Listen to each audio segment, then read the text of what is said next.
Dorothy lived in a small, quiet town where nothing ever happened. He spent his days exploring the familiar woods behind his house, dreaming of grand adventures. One ordinary afternoon, while playing near the old oak tree, Dorothy stumbled upon something extraordinary. A shimmering, golden compass lay half buried in the roots. As Dorothy picked up the compass, it began to spin wildly, pulling him forward with an unseen force. He knew then that his life would never be the same.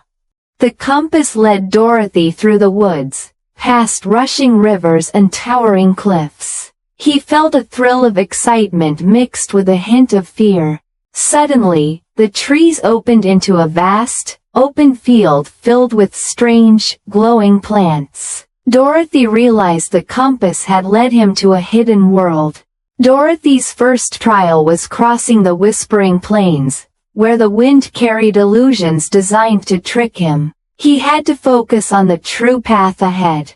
Next, Dorothy faced the Crystal Caves, where he had to navigate through a maze of glittering passages. One wrong turn, and he'd be lost forever. He then had to climb the Mountain of Echoes, where every step echoed his deepest fears. Dorothy had to find the courage to overcome his doubts. Finally, Dorothy arrived at the gates of the Forgotten City, the end of his journey. But the gates were locked, guarded by an invisible force. Dorothy realized that the compass wasn't just a guide, it was the key. He focused all his energy on the compass, and it began to resonate.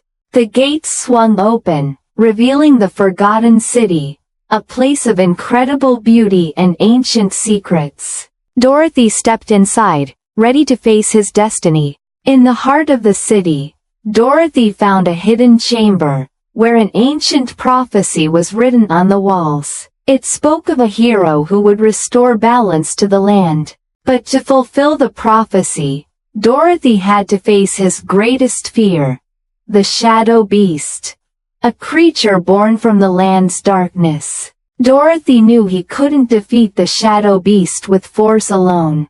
He had to use the power of the compass, focusing on hope and light. As Dorothy focused his energy, the compass emitted a blinding light, banishing the Shadow Beast back into the darkness. The city began to glow with renewed life. With the Shadow Beast defeated, Dorothy had restored balance to the land, fulfilling the ancient prophecy. He was a true hero. Dorothy knew it was time to return home, carrying the wisdom and courage he had gained on his adventure. He followed the compass back through the hidden world. He emerged from the woods, back in his familiar town, but now everything felt different. Dorothy had changed. Dorothy returned the golden compass to its resting place beneath the old oak tree. He knew that adventure was always within him. From that day on, Dorothy continued to explore, not just the woods behind his house, but the world within himself, always ready for a new adventure.